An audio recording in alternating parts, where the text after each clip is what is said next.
You're listening to The Skeptic's Guide to the Universe, your escape to reality.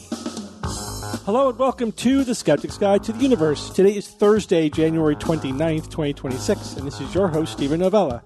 Joining me this week are Bob Novella. Hey, everybody. Cara Santamaria. Howdy. Jay Novella. Hey, guys. And Evan Bernstein. Good afternoon, everyone. It is freaking cold out there, like below 0 Fahrenheit. Oh, right. Steve, do you know what the high is here today in LA? 60. Enviable. 78. Oh my God. 78.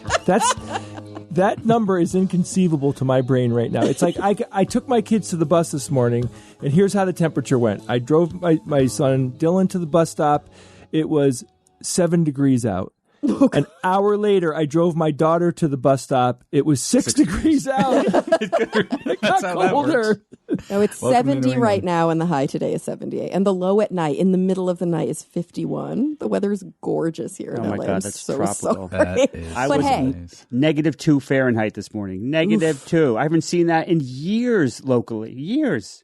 But hey, karma's a bitch because even though I get to enjoy this beautiful weather, I found out recently that I have to get a root canal next week. Oh, no. So this is my first ever. I do have, to be fair, a ton of dental work. I think genetically I have pretty weak teeth because dentist always tells me my gums are beautiful, that I'm doing everything right, but I just get cavities. And so I found out about a year and a half ago, I actually thought I lost a filling. I go to my dentist and I'm like, it feels like I lost a filling. He's like, you never had a filling in that tooth. You've been grinding your teeth. And I think that it looks bad. So he was like, we're going to get in there. Hopefully you don't need a root canal. He gets in there. He goes, okay, I think we're good. It wasn't quite as deep as I was worried. So we're going to fill it, give you a crown, but you've got to keep an eye on it. And then, of course, like a year later, I developed the tiniest little blistery bubble on my gum line. And that is like a surefire indicator that you have an infection in your root and you need a root canal. Oh, God. Cara, I have so much to tell you. Oh, gosh. Because you all know I love to take care of my teeth. And I got a root canal myself, I think about 2.5, 3 years ago. Then do it yourself. And I want you to find what do they call him, Stephen? Endodontist. I did. And she's amazing. She's going to use a laser tip. She does it under a microscope. Good. She already told me I have 4 channels, but 3 roots. And the 4th channel is kind of vestigial and hard to find. So she's like, I may not even be able to finish in one session. If I can't really find everything, we'll close it up and we'll bring you back to make sure. I went to the equivalent of the kind of mechanics garage you would find in the middle of the driving on a highway. One of those horror scenes. So you went to a dentist for a root canal. Yeah, and they're confident and whatever. Bottom line is, I get it. It never felt right. There was a lot of pain afterwards, and it just felt like my tooth wasn't in the right position. All this stuff, and then get to the punchline. It was last summer. I had an infection. I got a cleaning. My dentist says you have an infection underneath your root canal, and you need to go to an endodontist, right? Yeah, so you had to end up basically redoing all the work, but now it's harder because there's a chance they can't save your tooth. Well, I haven't even gotten to the endodontist yet. I got the endodontist. The pain is remarkulous. It's remarkable and spectacular. It's it is remarkulous. Add that to the list of words, Carrie. Yes, You'll keep it That's right incredible. Now. Yeah. Remarkulous. Go to the next stage up, which in this case would be an endodontist. Because Endodontist. I have it, Cara. Let's just call them super dentists. Yeah. Go to the super dentist because these are the people that get sent. People are sent to them when a regular dentist screws up. So just start with the top gun. And so they're all trained. Dentists and endodontists are trained in roots of teeth, but endodontia, by definition, is the study and practice of the roots of the teeth. So they are the dentists that do specialized training in pulp and roots. They have all the specialized tools, and that's what they dedicate their practice to. So when I was doing research, I realized most dentists do about 2 root canals a week, and most endodontists do closer to 20. There's a danger here because if you do have a real infection in your jaw and you don't get it handled, you could actually like lose a part of your jaw. You could, it's really bad. And you never want an infection in your head.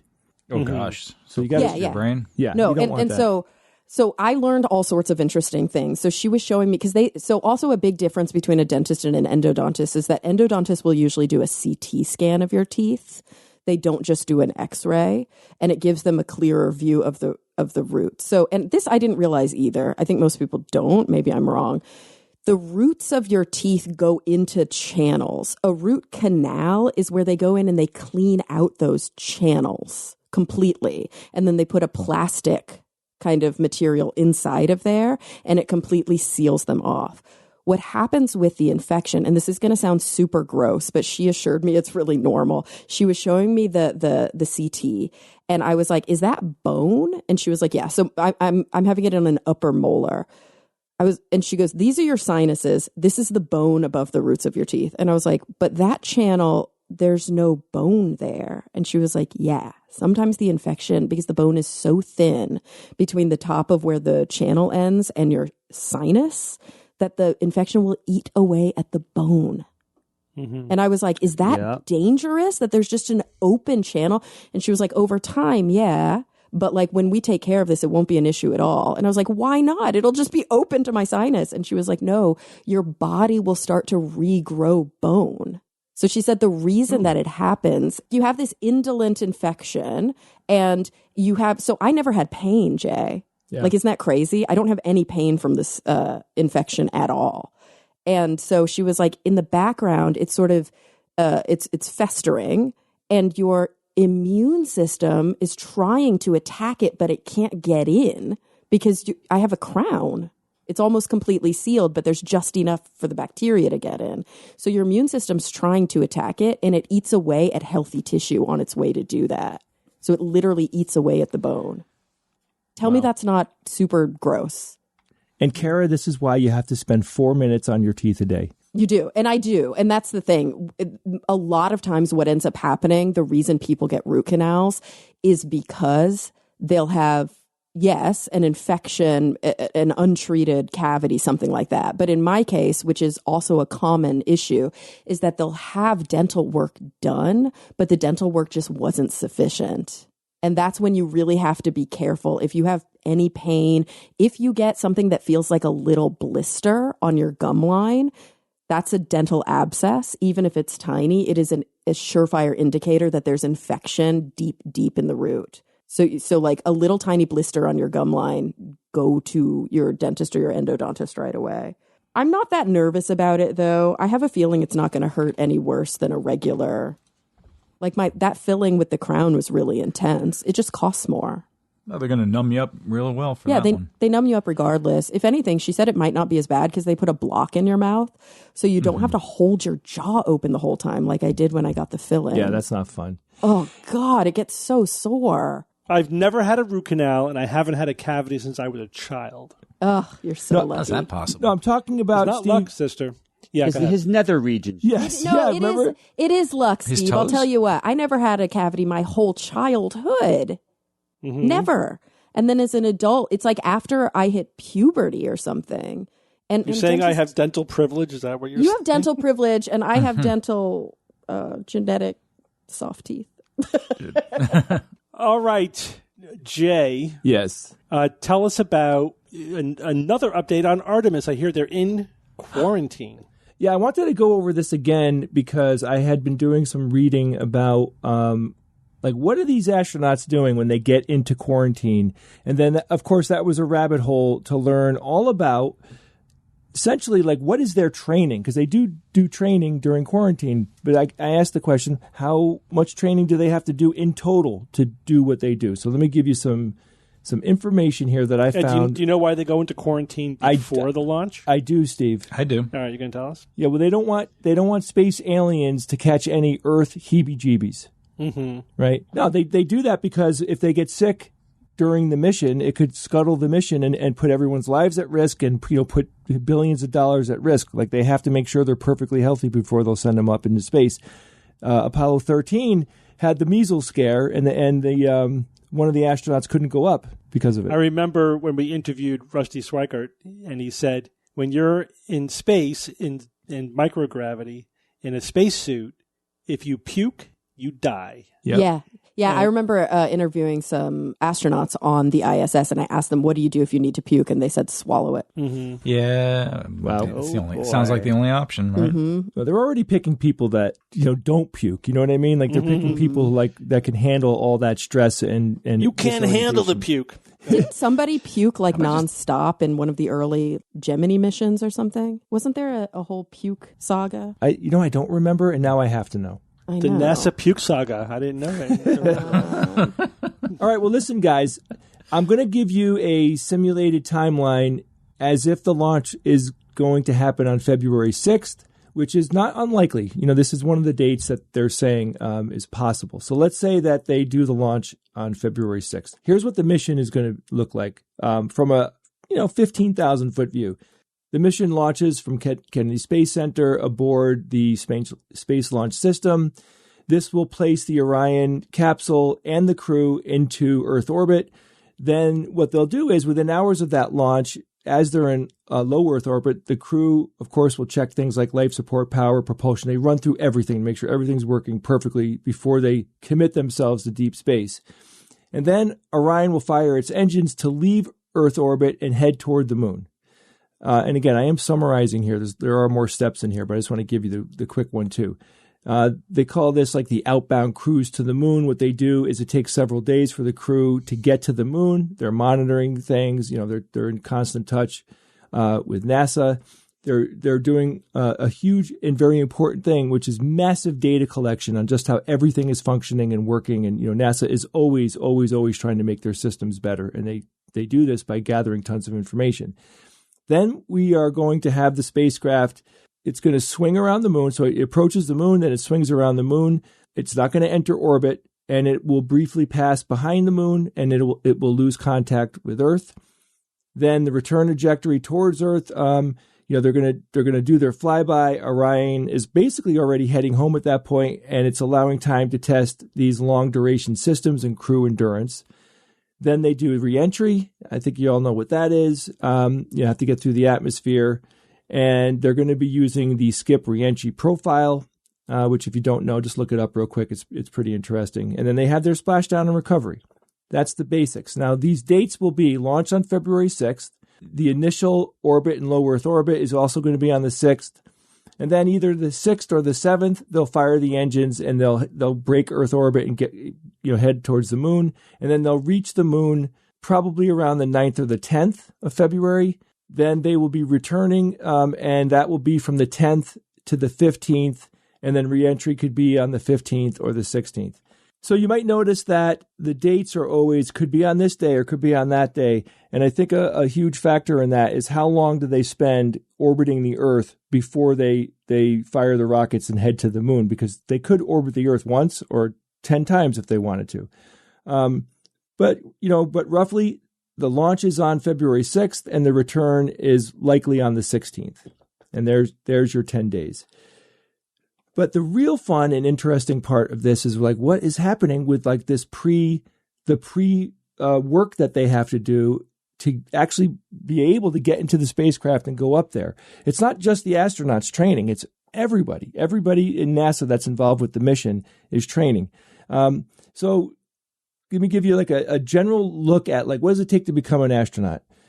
In general, it takes about 2 years to do the astronaut training to become mission eligible, right? And of course, that means that they could be selected for a mission at that point. Now, once they're assigned to a specific mission, they have something called mission-specific training, and this lasts 2 to 4 additional years. Like this is like how long it takes to become a medical professional, like get your MD. That this is an incredible amount of time that they're training. When they're doing this training, they're working with the same flight controllers who will be, on the headset during the actual mission, right? So they're calling into mission control, and these are all familiar voices to them by the time they're up on the actual mission. And the prep time that they put in with flight control is so important because it's like a band rehearsing. Like they learn each other's instincts. They learn how to talk to each other. They build trust. They have a rhythm with each other. And that type of familiarity is essential in order for them to have the speedy and and quick to understand communication with each other. And all the while, they're monitoring how they're talking to each other, and they're trying to make it more efficient. Now the full mission simulations start. They have to get to a point where they're running through the entire launch and entire flight from the Earth to the moon and back and everything. So they do break it up, but they are running through the entire mission front to back up to 50 times, I read, which is, quite a bit of training. That's significant amount of training. Now, when they enter formal quarantine just about 2 weeks before launch, the crew enters what NASA calls their health stabilization program. And the goal is super simple, right? They don't want anyone to catch any kind of illness whatsoever, even a mild cold. These could delay the missions. And, as Steve said, like if they have something really minor and it leads them to have some type of nasal congestion or they vomit or whatever it is, this is deadly to a mission. It could put people into a really compromised position. So they have to be perfectly healthy with nothing going on.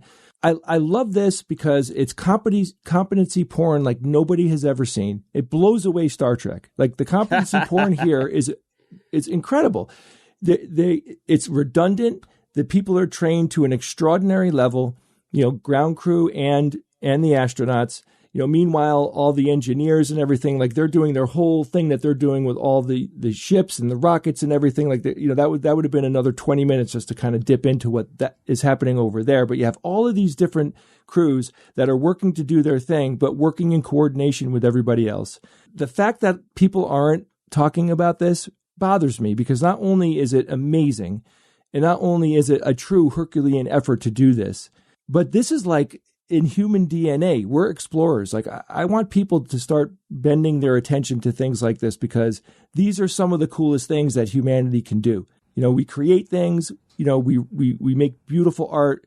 We could be wonderful people to each other, and we take risks and learn about the world that we live in. And this is a perfect example of that. I agree, although there's a few things out there that might be distracting people from news like this. I know, but this is the gravy. This is the good stuff. Yeah. Hey Jay, so I mentioned earlier, I have to because I was digging a little bit deeper. It wasn't a Gemini mission. It was both Apollo 8 and 9. Yep. But very famously on Apollo 8 and okay. There's this book. I don't know if you guys have read Rocket Men by Robert Kurson. I had him on my show several years ago. That's why this memory is so crystal clear. Can I read you like a little tiny go quote for it. from the book? This is amazing. And then the vomit came. Retching, Borman reached to capture the floating green globules, but there were too many of them, going in too many directions to corral at once. Even when he caught them, they just split in 2 or 4 or 8 and made their escape from his flailing hands. Lovell reached for a towelette and tried to wipe the mess away, but his and Anders' troubles were only starting. Floating toward them from below were spinning blobs of feces, each turning on its own axis. If they'd been solid clumps, Lovell and Anders might have had a chance to dodge or capture them. But Borman had diarrhea. So literally hours, I think it was maybe one day, a few hours into their 6-day flight, the commander started puking and had diarrhea, and it just filled the capsule. And so by the time they got to the moon, they apparently left emesis and poop bags all over the surface of the moon. Because they were just trying to clean it up the whole time. You have to have some kind of a suction, like a vacuum, to get rid of stuff like that. You would think, but this was Apollo 8. Yeah. It was a long time ago. Live and learn. I would imagine that they have to actually spend the time to like clean up as best they can, right? You can't have that. No, they did. They tried to capture as much as they could in bags, and they just left it on the moon before they came back. Yeah. Can I call it Gemini instead of Gemini, by the way? Yeah, I don't know why they just... They call it Gemini, so I call it Gemini. Yeah, I think they did that because they actually didn't know how to pronounce it. I could be wrong, but... All right. Thanks, Jay. Bob, how can a branch of life be both new and extinct at the same time? Yeah, this one was fascinating. This was a mystery, Steve. It's a prehistoric mystery that began in the 1840s that they may have solved. And this is because these scientists have shed some new insights on the first organism that existed on the land, Prototaxites. It's a weird tree-like structure that was absolutely not a tree. Its place in the tree of life, if you will, has been debated for, you like that one, Evan? Yeah, its place in the tree of life has been debated for over 165 years. So have they finally solved this mystery? Let's find out. So this is from researchers from the University of Edinburgh, published in Science Adventures. The paper is about an extinct genus from the Devonian period, around 400 million years ago, and it's called Prototaxites. The first organism on land. It was about 1 meter wide and about 8 meters tall. I guess that it's as tall as 8 meters. I don't think it got too much taller than that. But that's pretty tall. That's like, 26 feet? That's almost 3 stories. Yep. It sounds like a tree, and if you get a quick look at it, you might think it's some type of weird tree. But this was entirely unlike a tree. It was essentially smooth, like pillars. Just imagine a smooth, pointy pillar. But there were no branches, there were no twigs, leaves, flowers, nothing on it. Very plain. And underground, it was similarly bizarre. There was no root system at all. The researchers believe that it was anchored by some big globular base that kind of kept it upright. But since its discovery in 1843, there's been a debate. What kind of multicellular life was this damn thing? It's not easy to figure that out. What do you guys think it was? What would that fit? Broad paintbrushes. Could be a fungus. Fungus, yeah. That's a. Could be a plant. Yeah, I mean, initially they thought fungus, plant, maybe a massive collection of algae, or potentially, hey, maybe it was an extinct branch of life that just doesn't fit neatly into anything we really have right now. Could it have been a proto tree, or is that ruled out? That's basically been ruled out. They because of no branch system. Definitely. Yeah, it's just too weird. And then from what I'll discuss down below, it's just like, yeah, this is definitely. Well, you'll see. Let's discover it, shall we? So over the decades, they've winnowed these options down to 2 widely accepted possibilities. It was most likely either a fungus or an extinct lineage of eukaryotic life. Eukaryotic life, right? That's complex cells which are found in multicellular life like animals, plants, and fungi. Protists are unicellular, and they still have these complex cells. They're just kind of an outlier a little bit because we don't know where to put those. So the researchers took a specific species of Prototaxites called Taiti, Taiti, and this is from northern Scotland. This place, Steve, you may have heard of this. This place, specifically in northern Scotland, called Rhynie Chert, it's famous for extremely well-preserved plants, fungi, and animals. Whatever the conditions are, the preservation is really, really dramatically good. So they then took modern tools and techniques to examine this fossil, this Taiti species that they had. Reading these techniques that they used, it would have made the scientists who first discovered it basically drool with jealousy and incomprehension. It was really fairly sophisticated. So they used imaging techniques that could look inside the fossil to optically slice the specimen into pieces so they can see what's inside of it. And then they rebuilt it as a 3D model. They put it all together into a 3D model that they could examine. So that's one technique. The other technique they used is something like shining an infrared light onto the fossil to reveal what is essentially its chemical barcode, right? What chemicals this organism used. And then on top of that, they would look at that barcode with an AI. And this AI was trained specifically on many of the fossils from the site in Scotland. It was well versed in these fossils. So the AI examined this chemical barcode to determine, which of these other fossils that it already knows about, which of these fossils did it match most closely? So you got that? So they used fossils that were in basically the same rock so that if they all fossilized together, they were fairly contemporaneous. At the Rhynie Chert. Yes, I was trying to think of a good way to pronounce that. So finally they did a fungus clue test because they really wanted to rule out, or rule in whether this was a fungus or not. And this fungus clue test essentially looked for a specific chemical marker that's found in many fossils in Rhynie Chert that were definitively fungus. So they could see whether is it related to the contemporaneous fungus that existed at that time. So that's one of the third major type of test that they did. So then they took all of this anatomical and chemical information, they put it all together, and they concluded 3 basic things. First, Prototaxites was terrestrial, heterotrophic, complex, multicellular eukaryote. Heterotrophic means it does not make its own food like plants or algae do. So right there, they're ruling out that this was a plant or any type of algae. Their second conclusion was that Prototaxites didn't fit into any known group of fungi, whichever. And by that I mean that they ruled out the major modern branches of fungi.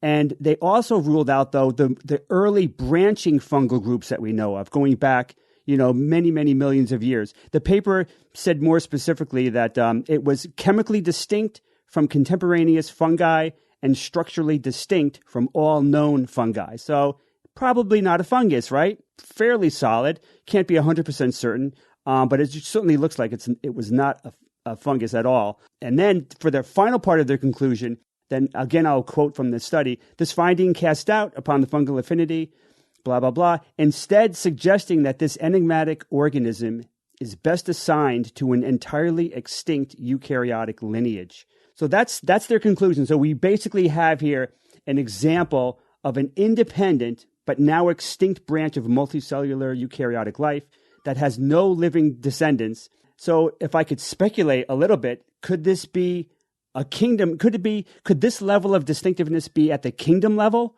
on the par with plants, animals, and fungi? And now we have this other lineage. We don't know that. It's possible. Well, that's what I was going to ask, because that's what it sounds like. If you're saying it's not a plant, it's not an animal, it's not a fungus, if it doesn't belong to any known kingdom, it's got to be its own kingdom, right? There you go. Potentially. But the problem is that we may never know, because without DNA, right, we're not going to really get DNA from this at all. That's not going to happen. And without any descendants, it may be impossible for anybody to conclude that this is at a level of kingdom level distinctiveness. It's possible. They make no such claim about that at all. They couch it in safe terms that, I know, because you kept using things like, the group. Branch. I don't know why is it controversial if it is its own kingdom? I don't either, because the idea, like how we define all these things is just based on what we have. And if you have new information in the future, you change it then. Exactly. Like it's not set in stone, no pun intended. Well, I guess these researchers didn't want to say that. They didn't want to say, because you don't know how deep does it go? Where does it branch off? Does it branch off at the so deep in time that it is a kingdom, or did it branch off one of the other existing kingdoms and potentially and so it's really not a distinct kingdom technically? They can't say that. They can't get that information. They can't get that level of detail to make that conclusion. So we may never know. It could have been, but it's not necessarily. I'll say that it's not necessarily a new kingdom. It could have potentially have branched off later on after those branches, those kingdoms were already created. But what this is it's essentially a lost experiment in complex life on land. And to think, I wonder why did it fail? And imagine if it didn't fail. Can you imagine, the life that could be, all ubiquitous on Earth? That was derived from that lineage that just happened to die out, hundreds of millions of years ago. Yeah, well, Bob, failures came to be that we don't know about and may never know about. Exactly. There's so many things that just never fossilized, so we don't know. Yeah, but did you see the reconstructed drawings of them? No. Well, I've seen images. It just basically it looks like Pinocchio's nose coming out of the ground. It's like very smooth. I was going to say they're quite phallic. It's a bit phallus, they just look like. Oh, you go in there, are you, Kara? Okay. They do though. No, you're right. You're right. They're so phallic. They don't have anything. It's and it's kind of smooth, and there's nothing coming. Like you mentioned, no branches, no leaves, no flowers, no anything. How did it reproduce? I suspect it might look even more phallic if you turned it upside down, including that big bulbous, the root system. I think it might look even more phallic. Yeah, it's strange. But interesting stuff. New, just a extinct new branch of life that, definitely not a fungus. That's what they're saying. Okay, so or not definitely, but they're very confident. This is not. You got to just couch it. You got to save your butt so people don't say, "Hey, wait, technically, actually, apparently." All right, thanks, Bob. Kara, I understand that Wikipedia is just turned 25 years old. How's it doing? Wow. 25, you guys. 15th of January baby. this year. Wikipedia is 25. So that means that it started January 15th, 2001. And I think back to where I was, January 15th, 2001. I was in college. What about you guys? Where were you sort of in your careers? I was in attending. You were in attending already. Yeah. Steve and I were running a LARP, too. We were. Nice. So this is, I was in IT. This is like a bunch of months before 9/11, right? Yeah. Yeah, same year. Yeah, right before. Yeah, I was in yes. IT doing my thing. Yeah, I had a software company back then. Okay, fascinating. So Yes. so when I think back to like my college courses and writing papers and, you know, all of the scholarship that you do as a young university student when you're really trying to learn how to make solid arguments and back them up, you know, learning critical thinking. I remember the adage was always, maybe not the adage, but the conventional wisdom was always, Wikipedia is not an appropriate citation. Yeah. Because back then it felt a bit like the Wild West. We didn't really know who was writing on it or how they were writing on it. And oh, have the times changed. So there was a publication in Nature, an editorial about the fact that, of course, Wikipedia is 25 years old, but it's titled Wikipedia is Needed Now More Than Ever 25 Years On. And the subtitle, which I think tells you a lot, the online encyclopedia is an antidote to an increasingly poisoned information ecosystem. And then they editorialize, researchers should help to nourish it.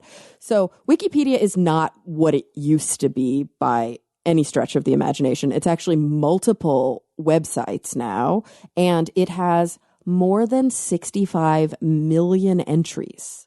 That's a lot. In guess how many languages? All How of many them? language? All of them? It's at least 300. 70. 300. 100. Yeah, at least 300 languages. Oh my God. And Including Esperanto. how many do you think? We're working with the English version here in the United States, or at least those of us recording this podcast. How many new entries do you think are added every day to the English version? Jeez. Daily? 200. 50? 500. 500. Whoa. Okay. 500 Damn, a man. day. And of course, as I mentioned, it's not just Wikipedia anymore, right? Have you guys ever used like Wikimedia Commons? Wiki quotes. Ooh, Wiki no. quotes. There's all kinds of I love wiki Wikimedia things. Commons because it's a huge repository of like images and audio files that are all open access. It's definitely the first place I go if I need to put like an image in a presentation. There's the Wiktionary, the free dictionary, which I use a lot because it has a like really rich etymological data, not entomological data. And you mentioned WikiQuote, Evan. There's Wikiversary, where they're just learning resources, all for free, right? There's, gosh, there's so much. Wikispecies. Did you know they have a species directory? No. No. That's pretty cool. How many? And it shows you the full taxa. And yeah, it's so far they have 936,237 entries. So right there, Bob. I wonder if Yeah, right. actually, going there right now. I'm gonna look. Yeah, prototaxites. Are they in Wikispecies? Let's see. Prototaxites. Oh, protocanites, but I don't see prototaxites. Oh, but I do see two references to them. Just they don't have their own page. Anyway, Technically, it's pronounced Prototaxites. Taxites. Okay, thank you. So the Wikimedia Foundation, which is the organization that runs it, it's in San Francisco and it employs around 700 people. But it's not just 700 people who keep the page going, right? As I think we all know, most of the edits on the page are done by volunteers.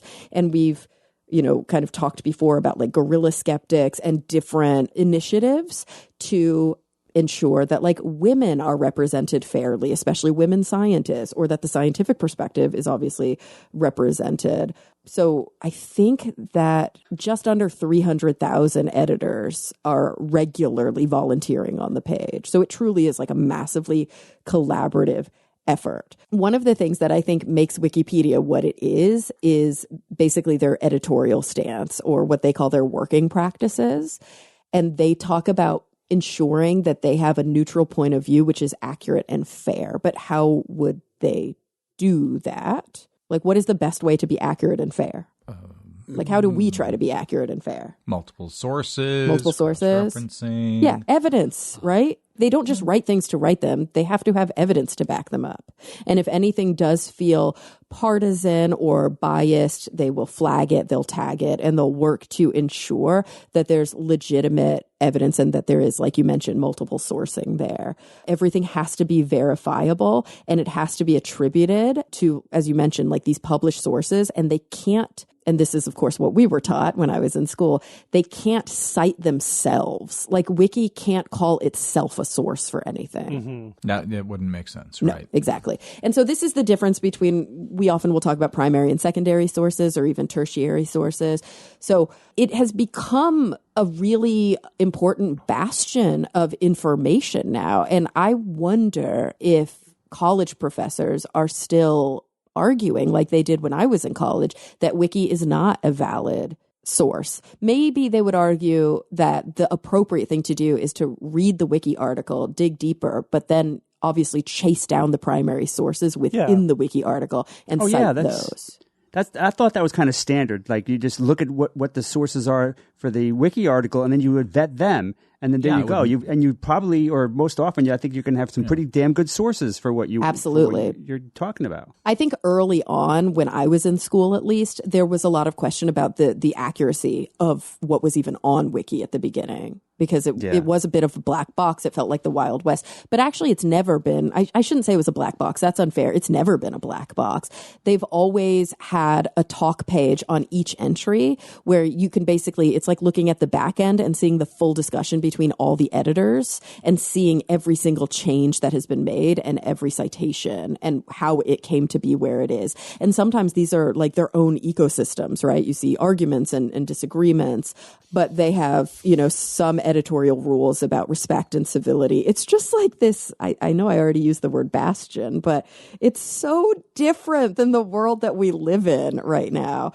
So basically, the author of this editorial is calling for more engagement from the scientific community and just a real effort to ensure that Wikipedia remains this robust repository of basically like all of human knowledge. Like, it really is our modern Library of Alexandria. And this wasn't imaginable before we had access to the web, right? I mean, this Wikipedia really did change the game in so many ways. Yeah, it's interesting because it's one of the few like straight up social media, whatever, web success stories. And it actually became the thing it promised to be. Yeah. Right? This is what it was supposed to be 25 years ago, and it did it, And why do you think it was able to do it and so many places couldn't? I think because it was managed. It was managed by a group of people who were dedicated to the ideals of Wikipedia, and it was not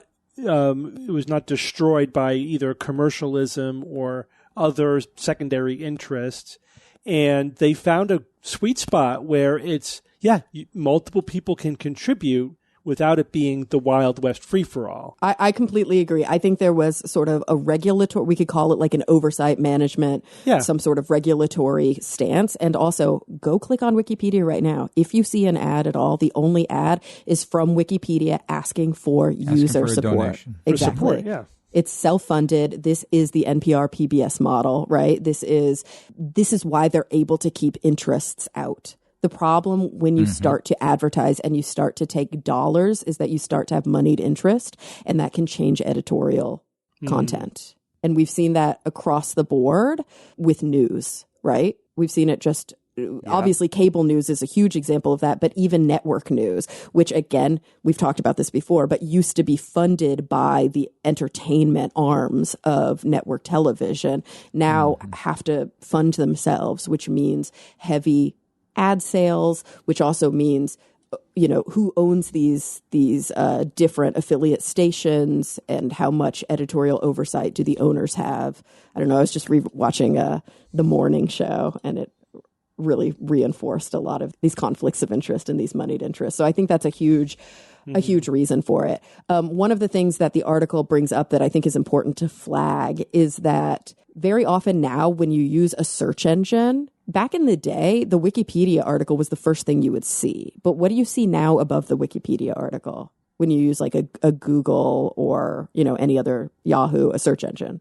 Just unrelated crap that's probably not very related to what you're searching for because they paid to be on top. Right. So you'll see sponsored things at the very, very top. You're right. But what about kind of usually what's the first entry now? It's not a website anymore. It's an AI overview. Oh yeah. Yes. Right. It's AI. Oh yeah. And the AI overview very often owes everything to Wikipedia. Really? Right. So they're crawling the web, but where are they getting the most information on any topic? The Wikipedia article about that topic. It's already there. Why not go to the fertile field and start there? I have noticed that. Like if you look at the AI summary and then you look up independent sources, I'm reading Wikipedia. I'm like, this is the AI summary I just read. Yeah. It's almost word for word out of Wikipedia. But what ends up happening is that these search engines because they're dropping the summaries before Wikipedia, they're actually burying Wikipedia. Fewer people are clicking on the Wikipedia entry because they can just read the search engine. And they're really worried that, and also you've got to remember too, this isn't sourced and they're not paying to be able to do that. AI is just crawling and taking information. It's scraping and it's doing it without any sort of compensation. And because Wikipedia is user sourced, they make about $8 million. They have about 8 million donors a year. I actually don't know how much money they make. At least $8 million. Yeah, exactly. Well, that's $1 a donor maybe. Yeah. But yeah, so what they're starting to do, or at least attempt to do, is work with tech companies to make sure that their AIs are using their content responsibly, that they're actually compensated for this like massive repository of information that these AI companies, these are big tech companies that have profit and they're just stealing the information from Wiki. And then what may happen, or at least what they're worried, the authors of this editorial are worried about, is that it won't be sustainable after that. And so we have to ensure not only that we support outlets like this, but that we engage with them, especially if you're somebody who has editorial skills, if you're somebody in the sciences, or you have specialized knowledge or expertise about the topics, the entry topics that relate to your field. Become an editor, volunteer your time. It's a really good way to give back to humanity. Absolutely. Yeah, so you could support it financially or you could work for it. Like if you have expertise, lend your expertise, pay that forward. To the rest of humanity. Mm-hmm. But it is one of the real success stories of the internet. It is. I try to donate as often as I can. This is going to make me donate again, like right now. I'm just going to donate some more. I donate every year. Yeah. All right. Thank you, Kara. All right, guys. This next news item is interesting. I like talking about these meta science news items, like science about science, like studying how science works and how it gets done and how to improve it. Yeah, it's part of the self-corrective nature of science itself. And I'm going to get really meta at the end of this, but wait. So this study was looking at, this is like a social science kind of study, looking at researchers who are trying to answer a specific question on immigration, the effects of immigration policy, right? So this is the question they had. Does the ideological bias of the researchers affect the outcome of the research? It's probably of no surprise to anybody that there's a massive impact, right? Wow. But the details do matter. So what they did was they had 158 researchers divided into 71 different teams, and they queried them about their attitudes about immigration and immigration policy, right? Their position on immigration policy.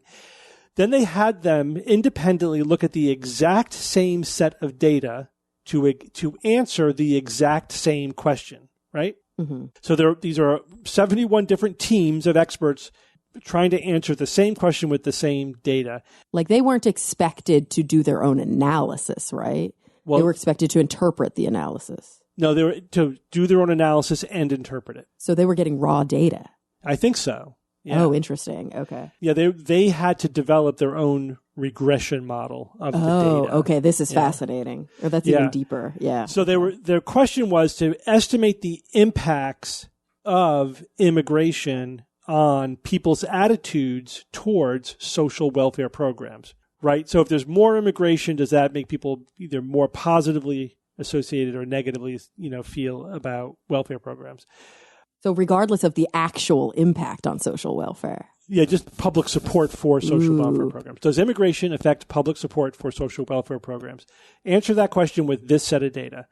And unsurprisingly, again, the bottom line is there was a massive effect of the researchers' attitudes about immigration on the answer that they came, ranging from strongly positive to strongly negative, like opposite ends of the spectrum. But why is that is the interesting question. So the researchers conclude, again, sort of jumping to the punchline a little bit, is that's because of the, you're going to love this technical term, Kara, the endogeneity of research design. Endogeneity. Nice. Yeah, so the research design was endogenous, meaning from within, right, as opposed to exogenous. And what that means is that the researchers were making decisions about the methodology that they were using. Yeah. And here's the problem, is that they were doing that, or they had the ability to do that as they went, right? So in other words, they didn't have to completely design their research methodology before getting any feedback about the effect of those methods on the outcome. Yeah. Right? Which is sadly the way a lot of people do science. I know. So what does that mean? So if you remember, this is similar to the Researcher Degrees of Freedom paper that we talked about a few years ago, and p-hacking. So this is basically p-hacking in that if you are allowed to make decisions, right, if you have degrees of freedom and that those decisions are informed by their effect on the outcome because you've looked at data or you're like testing the effect on the data. So the researchers didn't know going in, the researchers that are being studied, they didn't know what the effects were going to be, but they could very quickly get a sense of how their choices were going to affect the outcome.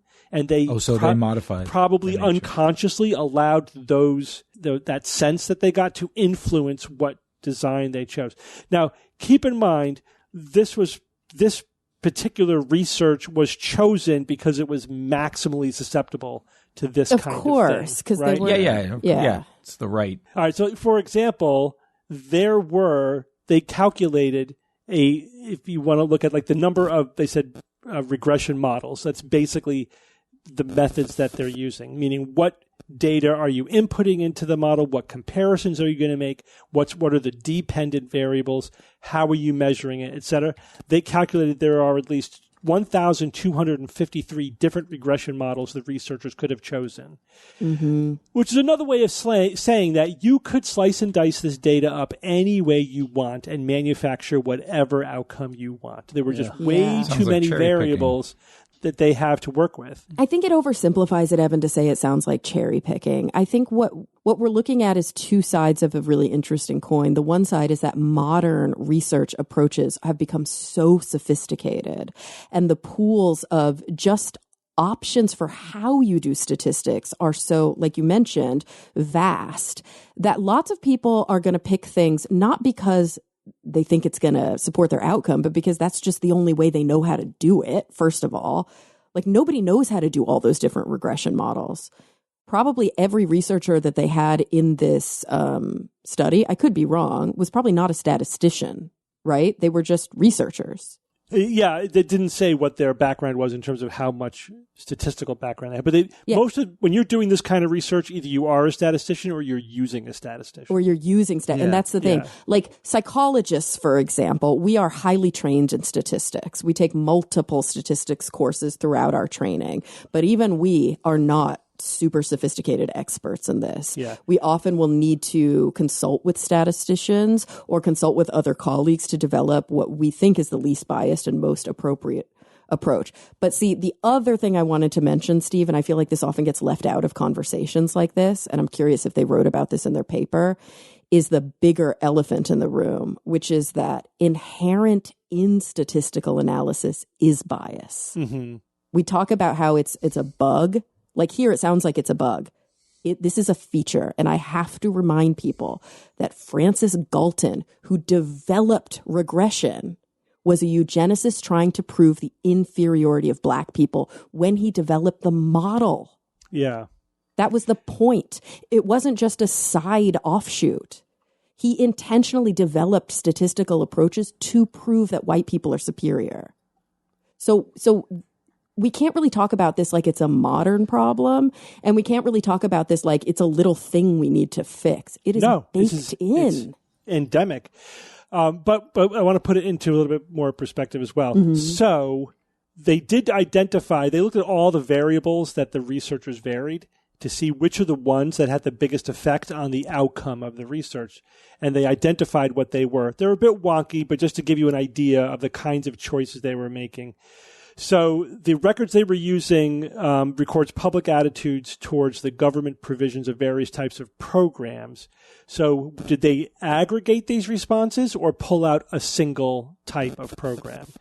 A second factor was, is immigration measured as a stock or a flow, meaning how many people are here or how many people are coming and going? Again, either one can sound legitimate, right? Mm-hmm, for sure. Does the analysis use multi-level modeling to account for variation in country year units? So are they trying to adjust for that specific variable?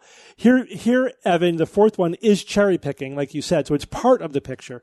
Do the regressions use data for all the countries included in the data set or just some of the countries included in the data set?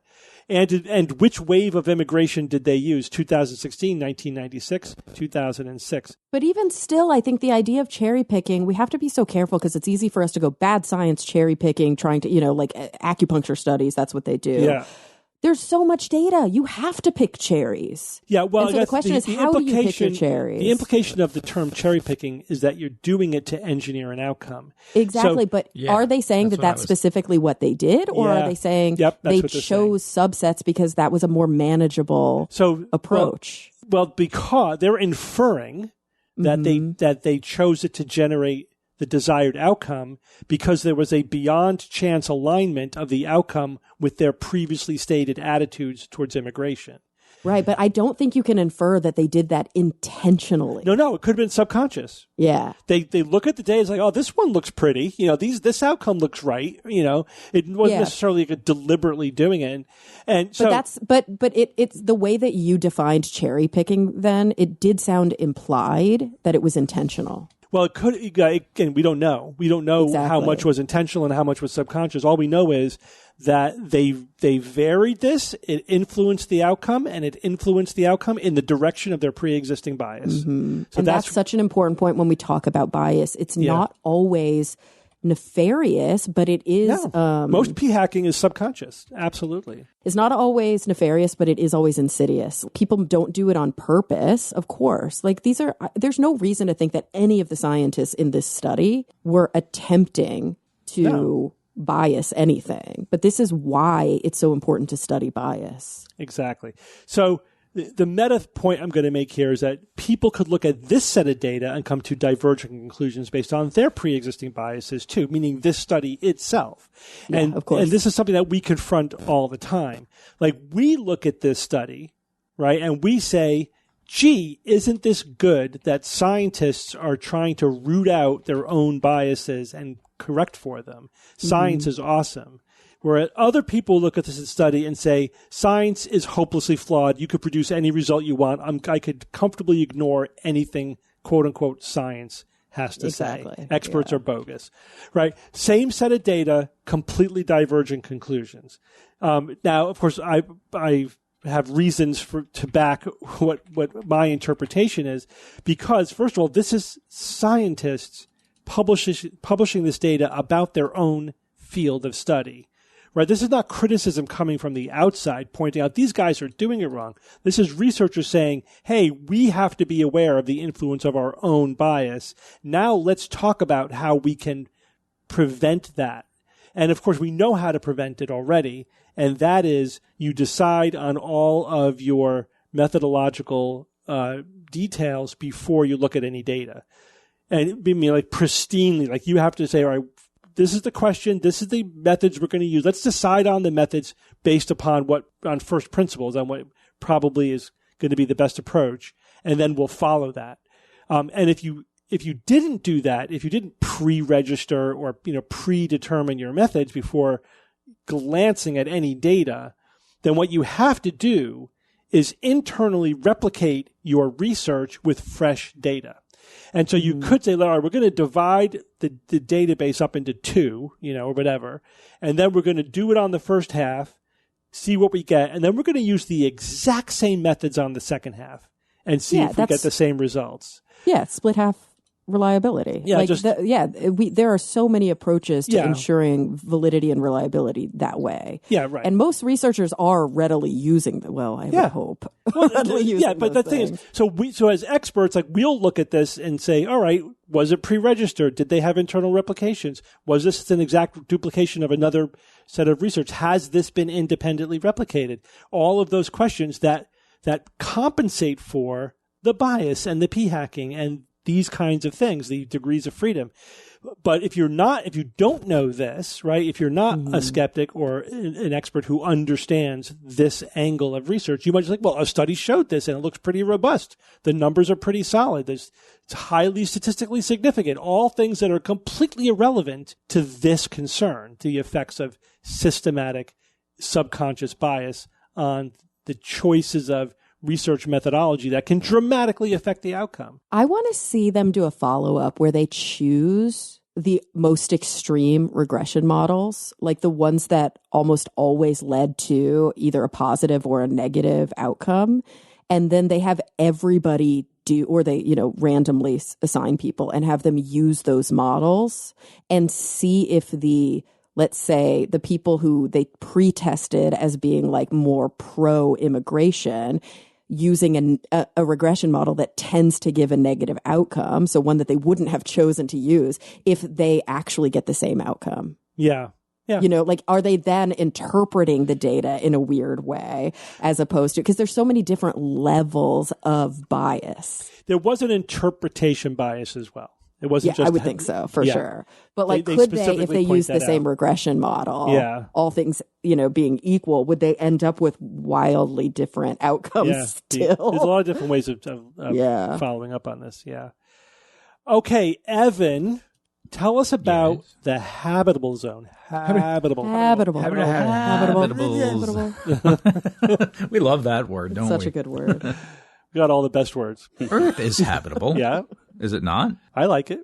What makes us habitable? Well, why is Earth? We could breathe. We can. Yeah, we got water. Our water. Yeah, pressure. Definitely not crushed by gravity. Gravity. Right amount of temperature. Magnetosphere is very helpful. Yeah, so we know the basics about why Earth is habitable, and then what? We're trying to look for other worlds in other parts of our galaxy, in fact, our universe, to figure out if there are other planets that have the same kinds of, say, features that would make that planet habitable. And certainly, being in the Goldilocks zone is one of those definite features. And we've talked a lot about this in the past. What you try to do, or what researchers try to do, is for the most part, you find a rocky planet relatively close to its parent, to its star, and you might have a promising candidate there. Is it outside of that habitable zone? Is it, too far away or too close? But unless how researchers have been looking at it, unless it hits the sweet spot, then they'll kind of ignore everything else, ignore anything else that is outside of that sweet spot, which kind of makes sense. But there's a new paper that's been published that challenges that a little bit, pushes back on it, and says we might be going about this in a too narrow a fashion. The paper was published in the Astrophysical Journal. The lead author's name is Omri Wandel, and his team of researchers at Hebrew University in Jerusalem argue that the framework that concentrates on rocky planets in that habitable zone might be too restrictive, and that scientists studying potential candidates could be underestimating how many worlds could support liquid water. One of the major focuses of that paper were the tidally locked exoplanets, which is something else we've talked about before on the show. Those are the planets that will always show pretty much their same face to the star, locked in, and in a similar kind of way at how the moon always faces the Earth. You can look at it like that. One side's going to be in perpetual daylight and the other in eternal night. And for a long time, those worlds were written off as inhospitable, mostly inhospitable. You're either too hot on one side, too cold on the other. Maybe you have this sort of, narrow band that could go around in which something could exist in there, but tight, very tight, narrow margins. This new research suggests that, a planet could have a thick atmosphere, maybe even oceans, and that heat could be transported from, say, the day side, the side facing the star, to the night side. And under certain conditions, heat redistribution could allow parts of the night side to remain warm enough for liquid water, which is also one of the things we know can be a signal for a candidate for a habitable planet. For life as we know it, yes. For life as we know it, right. Yep. I think it's important because tidally locked planets are common, especially around red dwarf stars. And those stars are the majority of stars that are in our galaxy. And their habitable zones are very close in. They're exactly where tidal locking is likely. If tidally locked planets aren't automatically excluded, say, then your number of potential candidates grows. Yeah, so to be clear, 70% of the stars in the Milky Way are red dwarfs, and the habitable zone of red dwarfs is at a distance where the planets are very likely to be tidally locked. Yep, close enough, right. That's right. Once a planet, though, is going to be far enough from its star, the surface water is assumed to freeze permanently, right? So going the other direction is bad. But we've talked about before, we have some information. Thank you, James Webb Space Telescope, among other probes and things that we've sent to other worlds that have told us, there are lakes and oceans trapped beneath thick ice layers, subglacial liquid water. You could have some forms of life existing in those kinds of environments as well. Yep. But especially with James Webb, what it's done is that it has helped detect water vapor in complex atmospheres on those exoplanets that initially seemed unlikely candidates for habitability. Seeing water on the outside of the traditional habitable zone is not surprising. In fact, it may be expected. But, Steve, and I know you blogged about this recently, for as interesting as this new research is, there's still a lot of things, I think, working against the further expansion of these rocky worlds inside, close to these red dwarfs. And a lot of it has to do with radiation, among other things. Yeah, so every time a study comes out looking at the potential of life on red dwarfs, around red dwarfs, there's always life is way more likely than we thought it was, or it's way less likely than we thought it was. Just stop. That framing is now ubiquitous. Every article about it is framed one way or the other. And this dangerous to be close to that star for at least for a chunk of its early life, right? Is it? The early so life? What about later on? Yeah, we just talked about this. So just to reiterate very quickly, red dwarfs are very. They put out a lot of solar radiation early on in their lives. They do settle down, and they're relatively less, but it's always more radiation than, say, our yellow sun puts out. But it does settle down to the point that it won't necessarily strip the atmosphere from an inner planet.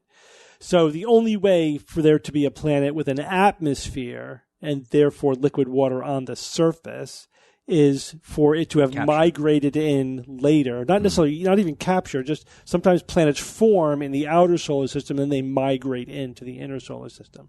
So that's one possibility. Or the atmosphere would have had to have been reconstituted later in life. Yeah. It probably also would need to have a strong magnetic field. So we're already talking about a subset of a subset of a subset of terrestrial planets around red dwarfs. Now they're saying, okay, but in that case, even if it's tidally locked, the night side could still be getting enough heat. It's okay, but is it getting any sunlight? No. And as Bob told us a couple of weeks ago, what sunlight those planets are getting don't have the energy to support multicellular life. So what about subsurface ocean life? I don't know. Tell me if I'm wrong here, but subsurface ocean life, just with the energy that comes from the tides, if they're not tidally locked. Yeah, it could be chemosynthetic life. Then we're talking about it's probably chemosynthetic life. Yeah, but that would be life, right? Sure. It is life. Sure. Absolutely, yeah. Shouldn't be. So it doesn't have to have surface water. They're talking about two different things here. They're talking about moving the habitable zone inward because of this energy distribution, and also moving it outward because of sub-ice liquid water. Yeah. Right. So even when you get into the colder zone, which could also be the night side of a tidally locked planet. Well, and that's why we're looking at like some of Jupiter's moons right now. Totally. Yeah. So that, from like that sense, we've got closer things to explore. It's nothing new. It's like, this is Europa and that Enceladus. part's not, it didn't seem to be new. And it's also not new. This idea is not new either. I read an article about this exact thing a couple of years ago, I think, where it's like, the energy could be distributed and not only cool the near side, but warm the far side. That terminus zone may be a lot broader than you might think if there's a good, robust conduction of water and atmosphere around the planet. Yeah, absolutely. But there is the red star problem where they're just it's just not a lot of light energy to support photosynthesis. So I'll buy that for microbial life. I don't think we're going to be finding civilizations around red dwarfs. No. Is the bottom line. Yeah, and they talk a little bit about the orange planets as well, or the orange stars. Orange stars are the sweet spot for life because they are calm enough that they're not going to interfere with the atmosphere of planets. They're bright enough where you could be outside. The habitable zone is far enough away that you're not necessarily being tidally locked, but they live really long times, 50 to 70 billion years, as opposed to our sun, which is going to be, 10 billion. And there's a lot more of them out there. So if we're going to focus if we had to focus on one color of star to look for life, 100% it would be orange stars. Red, I'm not holding out much hope for life around planets around red dwarfs. And yellow stars are fine. There are fewer. Obviously, we live around a yellow star. There's fewer of them and they're shorter lived, which those two things go hand in hand, of course. All right. Thank you, Evan. Jay, it's Who's That Noisy time. All right, guys. Last week I played This Noisy.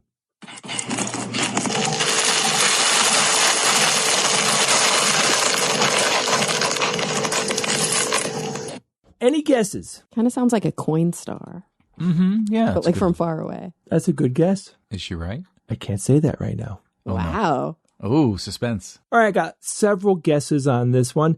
I got a listener named John Paul Posada, and he said, "Hi, Jay. I listened to the show on a road trip with family, and we all have our guesses." So his wife and daughter, who's 12 years old, guessed grinding coffee beans. And this was a very popular thing that people sent in. His 14-year-old son guessed it's dry ice being dropped into water. I think that's another good guess. And he thanks us for the show. Thank you, John. None of those are correct. I have another listener named Dan Oberste. Dan said, "I think this week's Noisy is a gargantuan box of Legos being," and then he says, "Oh, never mind." I don't know why, because there is that kind of vibe there. But then he says, "I actually think it's someone pouring coins into a coin sorting counting machine." And Kara, lots of people guessed that, including a listener named Lori Solgath. Good job, guys. It's not correct. But I definitely think I've done that myself, and I know that sound, and I do think it's quite similar. Another listener named Josh wrote in and said, "Going off, this is something that Jay hears all the time. This noise is breadcrumbs being poured into a meatball mixture." And you know what? That's not a bad guess, because I hear that noise. I have heard it many, many times. I will hear it again.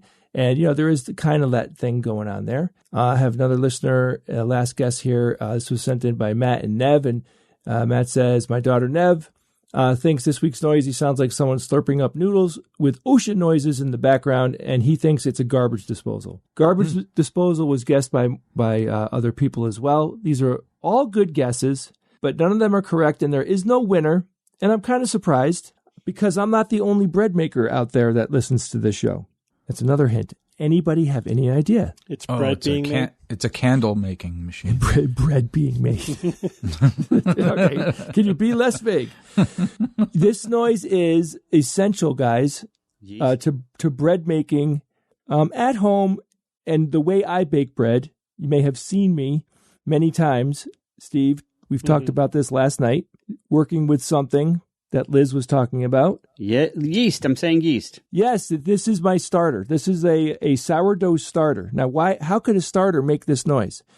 The answer is that the microphones. There's a lot of activity going on in a starter. Essentially, what is a starter, Bob? It reproduces and creates. I don't know, Jay. It's a yeast colony. You're keeping a colony of yeast alive, and those yeast are essential to to make certain types of bread. Sourdough is one of them, and the yeast do a couple gas of production. Yes, it's that is key factor in this. So the yeast produce gas, they produce alcohol. There's other stuff going on, but essentially this noise is a yeast starter, which is very healthy, very, very, very active. Imagine a jar filled with flour, water, and all this yeast, but the yeast has pumped so much CO2 into the starter that when you jiggle it or you put a fork into it or something, the yeast bubbles kind of collapse. The whole thing just collapses and it loses most of its built up gas that's inside of it, right? Do you understand what I'm saying? Yep. And that noise, which I'll play again, is the yeast collapsing and the release of all the CO2 bubbles that have built up in there. Wow, man. Like I said,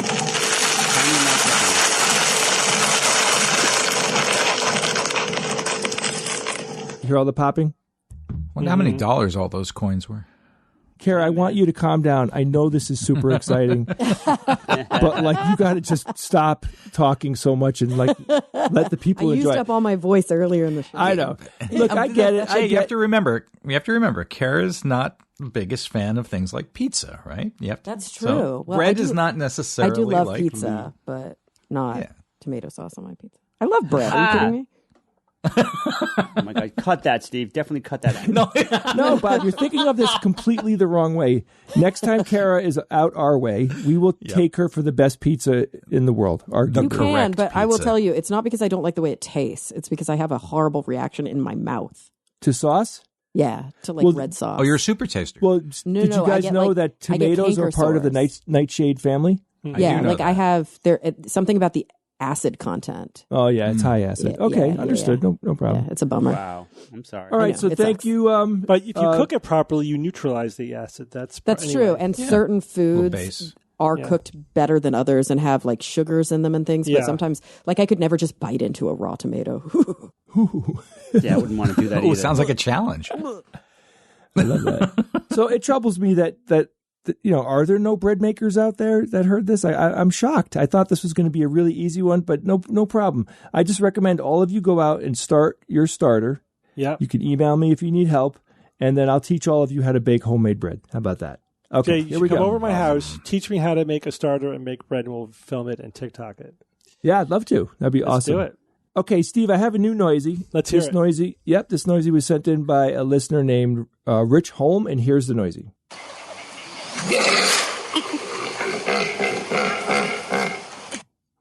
I'm going to give you a hint. It's not Jabba the Hutt. Okay. Well, I'm out of guesses. Because it really does sound like Jabba the Hutt, man. Jabba, no bother. Anyway, if you think you know this week's noisy or you heard something cool, you can email me at wtn@theskepticsguide.org. Steve, so many things to talk about. Let me just cruise through it right away. We will be appearing at SciCon this year. If you're interested in going, you can go to sciconconference.org. That's CSICONFERENCE.org for all the info, the dates, and everything. But we will be there, and the conference is looking great. Our next live performance will be on May 29th and May 30th. We will have 3 different things going on. We'll have the secret SGU meetup on Friday the 29th. On Saturday the 30th, we will have the SGU Private Show Plus, and we will have the Skeptical Extravaganza that evening. Those are both on the 30th. If you want to purchase tickets for that, go to theskepticsguide.org. Are you hearing me, guys? Oh, yeah. Yes. I'm there. I hear you. Hear you, All right. and I'll be there. A couple more quick things. So we are planning a massive trip out to Los Angeles, to Sydney, and then to New Zealand and back again. Yeah. You catch that? Thank you. There will be tons of shows. We will be doing at least 2 shows in Los Angeles when we're out there. We will be, of course, in July, we will be at the Nauticon 2026 and Skepticon's 42nd year of running conferences. This is a huge event. The entire event that you'll go to in Sydney will be run by the SGU. This is a Nauticon conference. And if you've ever been to one, you know the kind of content that we have. But to give you a quick summary, this conference is about socializing and having a really, really good time. The SGU with Brian Wecht and Andrea Jones-Roy and George Hobb will be doing all sorts of different things, of course, on the main stage for 2 days. There'll be nighttime activities. There'll be lots of other things going on. We have side things like the board meeting, which Evan is running, and this is basically anyone can come and we will play board games for a few hours together. There is an extravaganza, all sorts of stuff. It's just easier if you go to notaconcon.com or go to skepticon.org.au for all the information. Tickets are available now. Please join us. It's going to be a great time. And Dr. Carl will be there. And guys, if you want to support the work that we do, please consider becoming a patron of the SGU. We need your support, and we use your support to keep this program going and all the other things that we do collectively. It's 2026 that we're living in the upside down. We can't personally stop it, but we can help educate people and help people find some sanity. And I think that even those two things alone are enough, but we do lots of things to help people and to help each other, right? Like we love Kara, and when her tooth hurts, we'll text her. We'll give her emotional support. Yeah, we'll give her all the emotional support she needs. Yeah. Anyway, please consider becoming a patron of ours. We would really appreciate it. All right. Thank you, brother. One quick email. This comes from Brian from Cummings, Georgia. And Brian writes, here is the video I watched about Kesterite solar panels. He had mentioned it on the chat during our live streams. Now he's following up. Kesterite does not contain lead and is very durable, unlike perovskite. Scientists studying Kesterite have modeled a possible 33.56% efficiency. Obviously, that is just a model, but it looks promising. Matt Farrell does some pretty well-researched videos on technology, then he gives a link. So I watched the video, I read a bunch of articles about it, and so here's the bottom line on Kesterite. When it comes to solar panels, much like battery technology, right? You want to have a bunch of features all at once in order to be marketable, right? To be competitive in the marketplace. Right now, most commercial solar panels out there are silicon-based. And the advantage for silicon is that now we have, procedures to mass produce them. They're getting cheaper. They're getting more efficient. The efficiency is in the low 20s now for commercial silicon-based solar panels. Downside is they could be cheaper, except that they use silver in their construction. They also use rare elements in their construction, and they use toxic elements in their construction. So those are the three things we would like to avoid: expensive, rare, and toxic substances.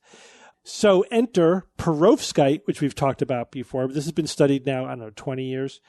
This is a material that can replace silicon as the basis of a solar panel.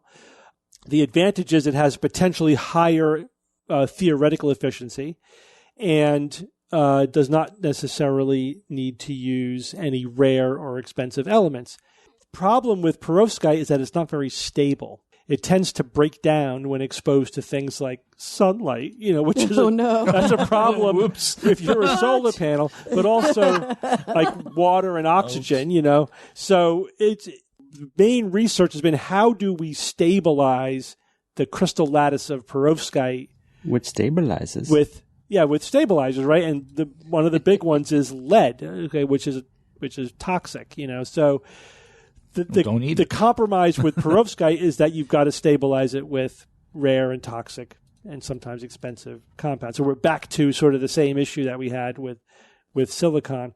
But it doesn't mean that it won't overall be better than silicon, but we're not quite there yet. The perovskite solar panels are hitting the market, but they're really just incremental and not, it's more of a lateral move than a clear superiority to silicon. But the potential is greater if we could sort out these issues.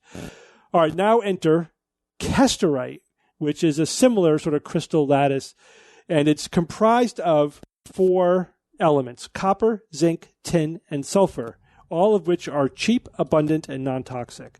Great. So we have a new crystal that we could make solar panels out of, and it's tough and it's stable. There's got to be a drawback. It's got to be a catch, right? Because if there weren't a catch, we would all be using. We would be doing the Kesterite solar panels these days. It explodes in sunlight. Like what, 50 times the cost? So he's correct. The highest theoretical efficiency in models of the Kesterite-based solar panel is 33.5%. That's like compared to say 22% for silicon. That's huge. in terms of enormous. yeah, it's huge. It's a huge efficiency improvement. But that's theoretical. In a lab, like actually making and testing a Kesterite-based solar panel in the lab, what's the highest efficiency you think they've achieved so far? 22%. Less, 15. 14.3. Yeah. Oh, half. So, but do they know how to improve not it? quite half, yeah. Less than half. So, and the threshold for marketability is generally considered to be about 20%. So, you know. Do they know why there's a yeah. difference between theoretical and practical? They absolutely do. And that's the core of the issue here. What is the difference? The difference is imperfections in the manufacturing of the Kesterite, and the crystal lattice structure breaks down over time just because of the chemistry involved. Like they reconfigure themselves. Like, the zinc is combining with the copper when it's not supposed to do that, whatever. So they reconfigure themselves into a form that is highly inefficient, where there are pockets that trap electrons, etc. So again, it's kind of a stability issue. So they need to figure out a way to both make the Kesterite with fewer imperfections and keep it from breaking down over time. So guess how they do that? lead. By introducing rare, expensive, and toxic elements into the lattice structure. And that works wonderfully well at stabilizing the... So, and that, by the way, is how they get up to 14.3%. That's with the doping, like with these other things. Oh. So there's more work to be done, right? They need to figure out how to get Kesterite above 20% efficiency with the kind of stability that they require. You know, these things need to last for 20 years, basically. You know, cost competitive with silicon. And we're not there yet. So the question is, are we ever going to get there with Kesterite? And by the time we do get there, where's the competition going to be? Where's perovskite going to be? Where's silicon going to be? And for that matter, where are the organic and flexible solar panels going to be? It's always not just where you are, but where all the competition is. So this is just another player. It's in the lab at this point. It's not being manufactured. It's promising. It's theoretically has good potential, but they have to crack these technological hurdles, which is basically the same as, you know, the silicon and perovskite based in terms of how to make it without over-relying upon rare earths and lead and cadmium and things like that. Yeah. They've also tested blatherskite, but it's all talk. So another one to add to my list to keep an eye on, but it probably will be 10 years, I think, before if it works out, like if it crosses the finish line, before like they're actually on roofs, you know, making electricity. That's what I suspect. But that's good. We often talk about things 5 to 10 years before they actually hit the market. I remember the silicon anode lithium-ion batteries. We talked about that 10 years before they hit production. We talked about it on our show. And boom, there they are. But we've been doing the show long enough that loop gets That'll closed. happen. All right, one more quick thing. This is a From TikTok segment, but it's also a Name That Logical Fallacy. And it's when I say name that logical fallacy, I mean it's some kind of problem with critical thinking. It doesn't have to necessarily specifically be a logical fallacy. It could be a cognitive bias, could be a heuristic, could be something else. So I'll link to the video, but basically what the person in the video is saying is that there's something funky going on with the killings of Renee Good and Alex Preddy. The reason for him thinking that there's something funny going on is that there's just too many coincidences. For example, both of their last names are adjectives, Good and he says pretty, which is mispronouncing his name in order to force the point. And then he says they're both 37 years old. What are the odds that they're both 37 years old? They both were not like professional agitators or protesters. They had like no business being there. Why were they even there? Wait, what does that even mean? What's a professional agitator? Exactly. He said that the building of the company that was involved in the welfare fraud was in the background of the video with Alex Preddy's killing. Okay. It's the same place. That's why they're there. It's not a big coincidence That's the same city. That's why you could argue, and some people believe that's why the ice was sent into Minneapolis, was to draw attention to the welfare fraud, which I think it had the opposite effect, but that's beside the point. So he goes on like that. It's all numerology and coincidence. Right, numerology. That's what I was thinking, yeah. So how would you characterize what is happening there? You're just saying all these things line up. It can't be a coincidence. Some conspiracy must be going on. That's basically the video. So what's the cognitive problem with that? Confirmation bias? I mean, that's like the overarching one for everything. Yeah, I mean, there's always confirmation bias going on because he's looking at the things that line up and not looking at the things that don't line up. Yeah, but that's almost always in there somewhere. Little things like there's some sort of he's probably got like a base rate problem here where he doesn't really understand like how many. If you were to pick everybody in a group of protesters of something that's very politically relevant for them, 37 would be a common age amongst protesters. Yeah. Why wouldn't, right. So failure to recognize the proper statistics. Right, because most of the protesters are probably between 22 and 45. And then you've got some outliers. Exactly. Some older, but. So there's some innumeracy going on for sure. There's another specific kind of innumeracy, though. Other than what can you give us? So he could be us, like what part of what he's saying you want us to refer to? Just the whole thing, just the overall strategy of look at these coincidences, something is going on. So first, I'll ask it this way: how does he find the coincidences? Like what? Oh, that's like a sharpshooter kind of thing. Yes. There's so many fallacies and cognitive biases going on. Like every time you look at it from a different angle, there's another one. Yeah. And he's basically using 4, 5, 6, 7 different fallacies and to build his narrative. Mm-hmm. So what the sharpshooter refers to is it's kind of a post hoc analysis. Yeah.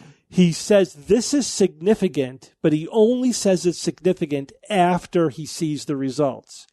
He didn't say, oh, if those people are the same age, that's significant. Oh, look, they are the same age. He first noticed that they are the same age and then decided that was significant. Mm-hmm. That is exactly drawing the circle around the hole after you shot the bullet into the wall, right, into the barn. Yeah, it's like if you had two people who were seemingly unrelated and you were a detective and you found out through your detective work that they went to the same elementary, middle, and high school, you would be like, oh, they probably weren't related. They probably, or they aren't unrelated. They've probably crossed paths in their life. But if you found out that they had the same dentist and were never in the office together, that would be a very sharpshootery kind of thing. Or even worse, they both have blue eyes. What's going on with that? Yeah, exactly. Right. Yeah. They own pets. No way. Yeah. So right, you can come up with a whole bunch of. But also, what is their ultimate argument here? It's fishy. It's coincidence. Yeah. That's it. Okay. But then, okay, sure, you're right. There are coincidences that you identified. But it's the implied argument, which I think he says explicitly, is that it's too many coincidences to be explainable as happening at random, and that's the innumeracy part. Yeah, and there's so many different types of innumeracy, like this is issues. All some kind of grand conspiracy. So let me wrap it up a little bit more concisely. So part of what he's doing is what we call anomaly hunting, right? Mm-hmm. He's looking for anything that appears strange. And the particular type of anomalies he's looking for are alignments, right? Just random alignments of things, like they're both 37, or their names both sound like an adjective, or the name of the streets, or where like you could see the same street name in the background of both of their videos or whatever. It's all stuff like that. And then so it's partly anomaly hunting, partly pattern recognition. He's like looking for patterns and then imposing them on what he's seeing. And then the innumeracy part of it is underestimating how likely these things are. But even if they, base rate fallacy. Even if they were really unlikely, it's the lottery fallacy of that one thing may be unlikely, but the probability of you finding anything unlikely is actually very high. Really high, yeah. Right. Yeah. It's not like you sought out to find these things specifically. You sought out to find any coincidence.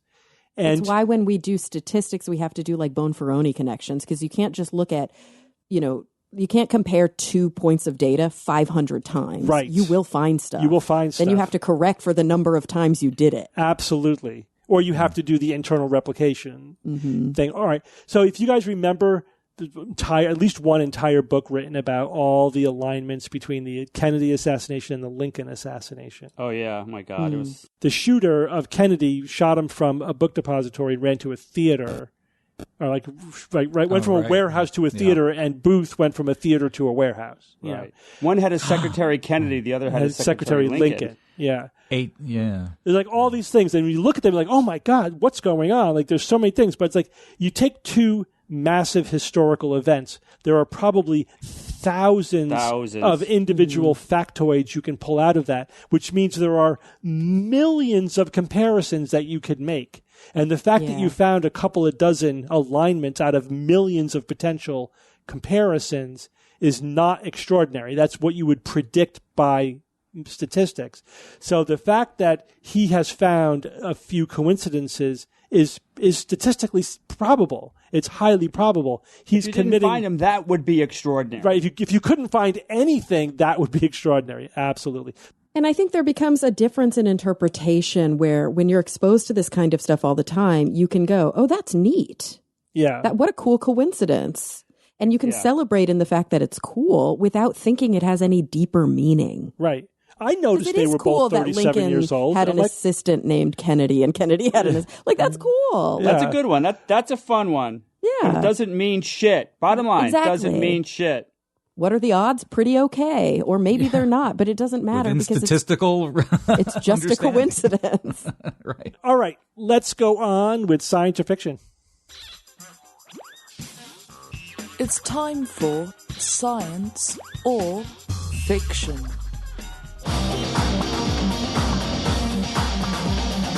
Each week, I come up with 3 science news items or facts, 2 genuine and 1 fictitious, and then I challenge my panel of expert skeptics to sniff out the fake.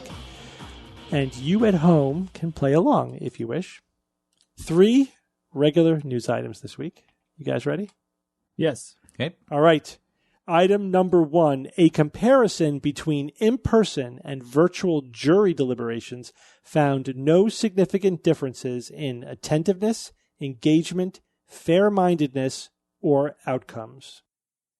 Item number 2, engineers have demonstrated a self-powered nanocomposite material that detects and wirelessly reports crack formation without the need for any external power. And item number 3, a new study finds that since 2020, the ozone layer, which had been recovering since the 1990s, has slightly reversed this trend and is once again being depleted. Kara, go first. Okay. I think the ozone one might be science, sadly. So you said since 2020. So in the last 6 years, because we did cut down CFCs. We know that. And that made a huge difference in the 1990s, right? Those chlorofluorocarbons. Yeah. And we started to see a big improvement in the ozone layer. That said, that can't be the only thing that affects the ozone layer. And if I think about just the sheer pace of like industrial innovation and like what kinds of pollutants we're releasing into the atmosphere, I wouldn't be surprised because I'm not sure if we've regulated anything since then purely because of its ozone depleting properties. So I don't know. I worry that one is science. So that leaves me with a comparison between in-person and virtual jury deliberations. No significant differences. And that is so hard to believe. Ooh, that one bugs me. But also engineers demonstrating a self-powered nanocomposite material that detects and wirelessly... Wait, self-powered? What does that mean? Yeah, no external power is needed. It does it by itself. How is anything self-powered? So like if something had like solar on it, that wouldn't be self-powered, right? Well, if it were solar, right, it'd have to be solar in and of itself, not have a solar panel attached to it. That would be external. It would have to be made of solar panels. Yeah, basically. I see. Okay. Self-powered nanocomposite material. So something that somehow is able to store and use energy. Detects and wirelessly reports crack formation without the need for an... I do not understand this one. Crack formation in itself? Yes. If a crack forms in itself, it will then send a wireless signal like, hey, there's a crack here. and it'll tell. Oh, geez. Yeah, that's cool. I like that. I want that one to be science, so I'm going to say the jury one is fiction. Okay, Jay. Okay, the first one here, there's a comparison between in-person and virtual jury deliberations, found no significant difference in attentiveness.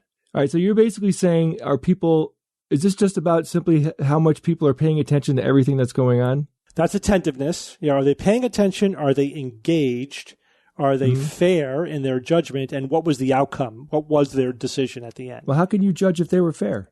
They measured it. They used the ferrometer. Okay. Okay. That's interesting, though. I mean, yes, right, Steve? Okay, second one. Engineers have demonstrated a self-powered nanocomposite material that detects and wirelessly reports cracks formation without the need for any external power. How the hell could it do that? I mean, it would have to have some type of, if it's doing it itself, it would have to have a mechanism inside to know with some granularity what's going on inside the material. Okay, not impossible. The last one, a new study finds that since 2020, the ozone layer, which has been recovering since the 90s, has slightly reversed this trend and is once again being depleted. All right, because I did read that it was all back to normal, but sure, I mean, why couldn't that happen again? Now, the question is, what's happening to affect the ozone layer? Because, what we were having was the aerosols coming from, what were those particular aerosols, guys? CFCs. Fluorocarbons. Yeah. And we I think globally, we made a very strong effort to stop doing that. And that's why it came back. So what else would be doing it? That's the question. Okay. So between these three, between the first or among? Would it be among three or between? That's one of those words where it's hard to know what the correct thing is. All right. Considering all three of these options, Steve. I mean, the first one, I don't like the fact that what we are reading here doesn't really account for like how they're measuring fair-mindedness, right? Which could just be maybe Steve has to deliver it this way with a lack of information in order to make it work for the game. That's one thing, but something seems a little weird there. This self-powered nanocomposite material, I would say sure, because there's no details. We don't know how granular it is. We don't know how much power it would need, whatever. We just don't know enough to say no to that. And I think it's within the laws of physics, so I'll say sure, why not? And then the last one about the ozone layer, I mean, so the main question here is whether or not it's depleting. Mm-hmm. Yes. And I'd be like, I don't see what's so hard about saying, yeah, it depleted a little bit because of something, right, that we don't know what the cause is. But that thing has to exist, whatever it is. So it's just, I think that one's just a 50-50 or not 50-50. You have a 1/3 chance with that one. Anyway, my gut is telling me that I'm just going to say that the first one is the fiction because, Steve, you made me angry. Okay. Evan? Kara, may I ask you again which one you believed was the fiction? I also went with the jury. Is it okay if I don't go with the jury? No, you can do whatever Evan, I was going to say this is America. You can do whatever you want. You do you, Evan. Why would this be the case? Why would there be no significant difference? Well, I think that one might have inherently sort of the largest sort of wiggle room to allow it to be fiction. That doesn't mean it is. And it could have gone either way, right? I mean, you could say maybe the jury performed better in a virtual environment as opposed to falling asleep right there in the bench in the court, in the courtroom or in that environment. I don't know, though, that they were able to detect any significant differences. No significant differences. The second one is the one, I don't know about at all. Self-powered nanocomposite material wirelessly reports crack formations. Yeah, I just don't have a good feel for that one. The last one about ozone. Since 2020, I thought the ozone layer. So that means since 2020, there has been a trend in which it is becoming depleted again. Gosh, why do I think it's the opposite? I could have sworn, have we talked about the ozone in the last 5 or 6 years? But I could have sworn reading something not too long ago, maybe at some point last year, that wasn't the case. That keeping an eye on the ozone, it's doing just fine. But this is a new study, okay, so all right, I'll go out on the limb and say the ozone one is the fiction. Okay, and Bob? Limb. All right, I'll start with 3 here. The ozone layer, yeah. I mean, you say it's slight, so it's not much. I mean, volcanoes can do this. Maybe some country embraced CFCs because it was cheaper and said, we're doing this, I don't care, type of scenario. I mean, it doesn't sound too egregious that that's possible at all. Number 2 here, nanocomposite. Yeah, this is very interesting, if true. But I could potentially see something about the nanocomposite that maybe the formation of the crack itself or some fluids that get in the crack can somehow make it do some sort of burst that is detectable by an outside device. And that wouldn't violate the spirit of this news item if it did create a burst that was detectable by a real bit of technology that could then signal, send a text to the people who were tracking this stuff. Something like that I can kind of envision happening there. So that seems reasonable. The one that's really rubbing me the wrong way is this virtual jury. It just makes so much sense. Maybe it's just like too obvious, but again, no, I don't want to play that game this week. Maybe next week. So I'll say the virtual jury one is fiction as well. Steve, before you reveal, I'd like to point out that this happened 2, maybe 3 weeks ago, in which I broke off from the other 3 rogues and went in a different direction on the answer, and you swept us. Okay, so I just want to say. Oh, no. Well, let's see if this happens again. We'll see if there's a pattern there. Coincidence? All right. So you guys all agree on the second one, the nanocomposite. So we'll start there. Engineers have demonstrated a self-powered nanocomposite material or is it nanocomposite?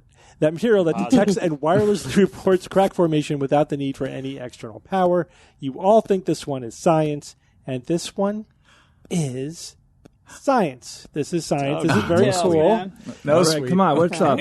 That's neat. Yeah, no sweep. So what is up? You tell me. How can this... I already told you. Well, say it again. That the formation of the crack itself could be responsible, or yes, the fluids that gets in there. The crack itself absolutely is part of the signal. A high pitch, like a high pitch. Let me ask you this: where's the energy coming from? Because it is self-powered. The propagation of the crack. But what's being converted into actual energy? To run a Wi-Fi, like to send a Wi-Fi signal, it's got like an Internet of Things kind of signal, So that's the sound? Electricity's got to be. It's electricity. Is it transduced from the sound? It's vibrations, but vibrations are turned into electricity through what effect?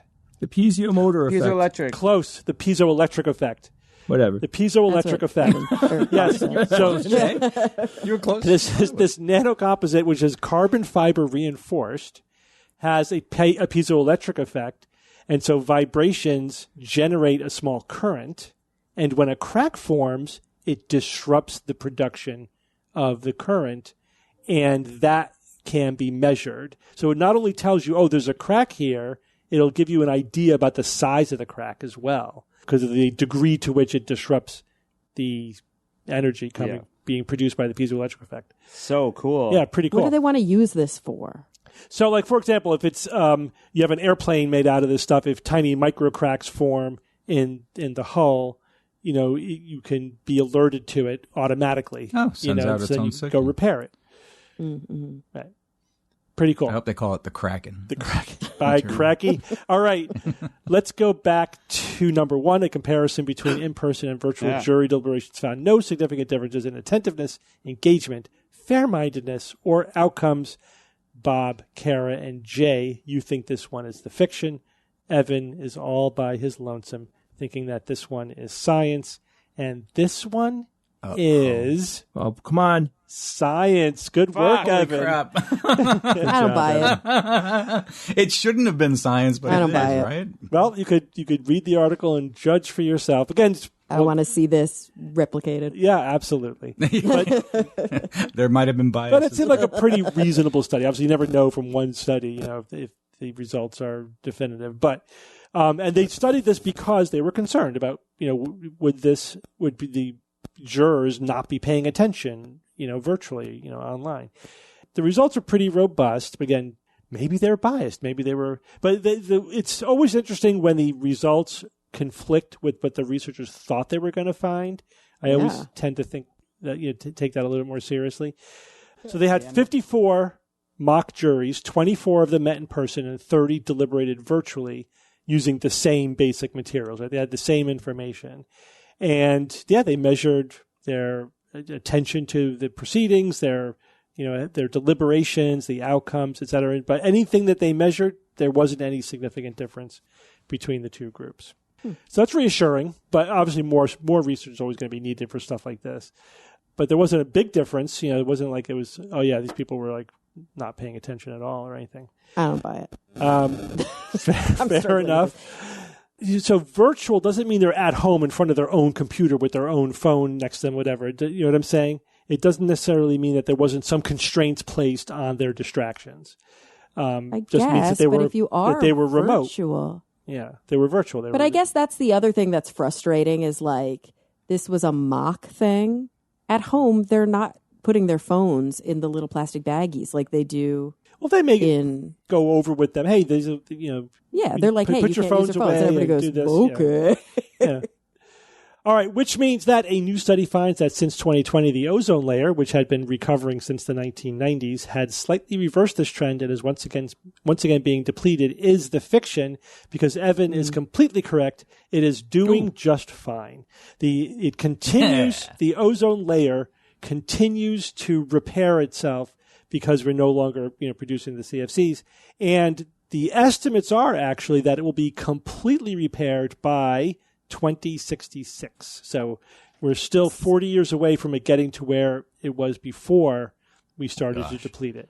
But this is based... I thought that I had read in the past that there are a lot of new holes. The overall, I don't know that's true enough, but the overall ozone layer the trend has not reversed. It's still it's still repairing itself. Yeah. Now, my understanding is the hole does... There's fluctuations. Kind of get larger. Yeah, it fluctuates, but overall, the trend is. Gotcha. Yeah. What a win for science that whole thing was. Oh, look at this problem. This isn't good. Let's fix it. They fixed it, and it's getting better. It's like.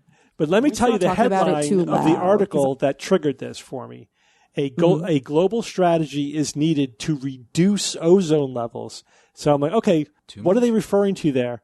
So there's a difference between the ozone layer and surface, what we call surface ozone. Yeah, yes. Surface ozone is bad. That's part of air pollution, and it has a negative effect on human health. So we're trying to reduce surface ozone, even while we're trying to let the ozone layer higher up in the atmosphere repair itself. Because, it does important things like block ultraviolet radiation from hitting the surface of the Earth. And the nasty, like UVC, UVC, which is like nasty, like give you cancer UV. I mean, without the ozone, if we had antense ozone all over the Earth, land life might never have evolved unless they'd have to deal with the ionizing. Is it ionizing at that point? But it gives you cancer. I mean, it's so we need it. That's why I don't want to celebrate this win too loudly, lest certain people in power hear us and decide to no longer stick with this. Like, we're good then. We could start doing them again. So. Yeah, I've got my underwater habitat.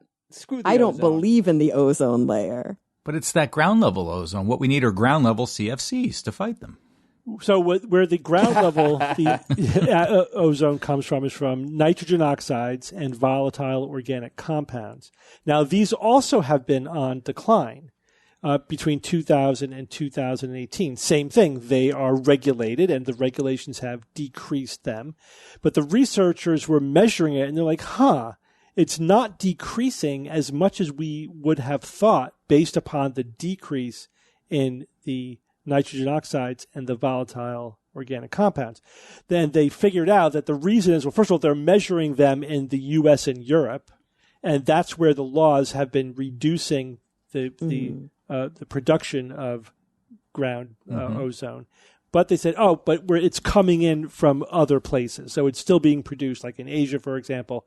And it's being, so it's the transport of ozone produced abroad is preventing the decrease of ozone in Europe and North America in response to the regulations which decreased nitrogen oxides and volatile organic compounds. That was the study. But I twisted it into the ozone layer, which is different. All right. So ozone up there, good. Down here, bad. That's the bottom So good job, Evan. I always like it when somebody breaks away from the pack and is a lone winner. Good job. It's a little scary. Good job, man. But you did it. You could have gone with the herd and gone over the cliff with all of them. Yeah, there were reasons, and it almost seemed too perfect in a way. I know, but yeah, like Bob said, I didn't want to play that game. That game doesn't always work. Yeah, the meta games, I try to be inconsistent about it. All right, Evan, give us a quote. I'd rather you be more consistent about it, Steve. A mind not wholly wishful to reach the truth, or to rest in it, or obey it when found, is to that extent a mind impervious to truth and incapable of unbiased belief. William Leslie Davidson, Scottish philosopher, born 1848 and died in 1929. You can't handle the truth. Can't handle the truth. I agree. You have to prioritize only believing what is actually true higher than anything else. Although that is, I would say, a necessary but insufficient condition for being, a good skeptic and rationalist. Right? You also have to have the analytical skills to know how to do that, and those are skills that have to be taught. Yeah, absolutely. And even the good science researchers can fall into the bias trap, as we've talked about. Yep, we all have blind spots. All right, well, thank you all for joining me this week. Thank you, Steve. Thank you, Steve. Thanks, Steve. And until next week, this is your Skeptic's Guide to the Universe. Skeptic's Guide to the Universe is produced by SGU Productions, dedicated to promoting science and critical thinking. For more information, visit us at theskepticsguide.org. Send your questions to info@theskepticsguide.org. And if you would like to support the show and all the work that we do, go to patreon.com/skepticsguide and consider becoming a patron and becoming part of the SGU community. Our listeners and supporters are what make SGU possible.